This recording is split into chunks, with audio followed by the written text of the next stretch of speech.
मुझ पर दया मत करो, दया योग्य तो तुम हो। एक छोटी सी कहानी है। 2000 वर्ष पहले की बात है। एक बार शत्रुओं ने यूनान के एक नगर पर विजय पाई और निवासियों को नगर छोड़ने की आज्ञा दे दी। वे उनकी वीरता से प्रभावित थे।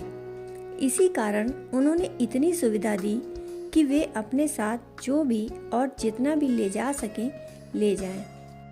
पूरा नगर अपना अपना सामान अपनी पीठ पर लाद कर और जो नहीं लादा जा सकता उसके लिए रोता हुआ दूसरे नगर की ओर जाने लगा।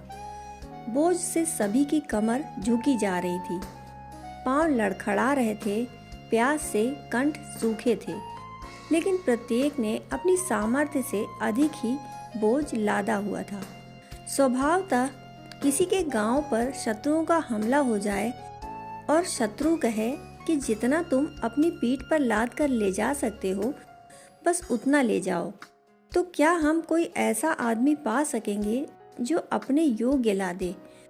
प्रत्येक व्यक्ति अपने से ज्यादा ही लाद लेगा। जिन्होंने कभी सामान नहीं ढोया था वे भी भारी भारी गट्ठर लादे हुए चल रहे थे। सोना था, चांदी थी, रुपए, आभूषण, हीरे जवाहरात थे और 1000 तरह की बहुमूल्य चीजें थी। वे रो भी रहे थे क्योंकि बहुत कुछ छोड़कर जाना पड़ रहा था। अपना पूरा घर जिसे वे लाद नहीं सकते थे। जो छोड़ आए उसके लिए रो रहे थे और जो ले आए उससे दबे जा रहे थे। दोनों ही परिस्थितियों में असंतुष्टि ही थी। जो छोड़ आए उसके लिए दुख था और जो ले आए उससे दुखी हो रहे थे। उस पूरे यात्री दल में केवल एक ही पुरुष ऐसा था जिसके पास ले जाने को कोई सामान न था। वह खाली हाथ, सिर ऊपर उठाए, छाती सीधी ताने बड़ी शांति से चला जा रहा था। इतना ही नहीं, उस रोती भीड़ में वह अकेला आदमी था जो गीत गुनगुना रहा था। यह था दार्शनिक बायस।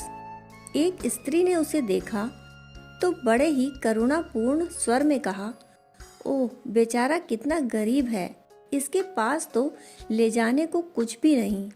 भिखारी भी अपना अपना गट्ठर लादे हुए थे। भिखारी भी इतना भिखारी थोड़े ही हैं कि कुछ भी लादने को ना हो। भले ही लादने को कम होगा पर होगा तो। भिखारियों ने भी अपनी गड़ी संपत्ति खोद ली थी। वे भी लाद कर चले जा रहे थे। यह बायस ही एक ऐसा अकेला व्यक्ति था जिसके पास कुछ भी न था, जो खाली हाथ था, जो पीछे मुड़कर भी ना देखता था। पीछे कुछ था ही नहीं तो मुड़कर देखना क्या। रहस्यवादी बायस बोला, अपने साथ अपनी सारी पूंजी लेकर चल रहा हूँ। मुझ पर दया मत करो, दया योग्य तो तुम हो। स्त्री चौंकी। उसने कहा, मुझे कोई पूंजी दिखाई नहीं पड़ती। कैसी पूंजी? किस पूंजी की बात कर रहे हो? होश में तो हो, निर्धन तो हो ही, क्या पागल भी हो? बायस खिलखिलाकर हंसने लगा। उसने कहा, मेरा ध्यान ही मेरी पूंजी है, मेरा आचरण ही मेरी पूंजी है, मेरी आत्मा की पवित्रता मेरी पूंजी है। उसे शत्रु छीन नहीं सकते, उसे कोई मुझसे अलग नहीं कर सकता। मैंने वही कमाया है जो मुझसे अलग ना किया जा सके। तुमने वह कमाया जो तुमसे कभी भी अलग किया जा सकता है, और जो अलग किया जा सकता है वह मृत्यु के क्षण में यहीं पड़ा रह जाएगा। जो अलग किया जा सकता है उससे शांति नहीं मिलती, सुख नहीं मिलता। जिसे अलग नहीं किया जा सकता वही अदृश्य शांति लाता है, सुख लाता है। यह अदृश्य पूंजी ही ऐसी पूंजी है जिसका कोई बोझ नहीं होता। शरीर की पूंजी बोझ देती है, आत्मा की पूंजी कोई बोझ नहीं देती। दोस्तों, कहानी सुनने के लिए आपका बहुत बहुत आभार।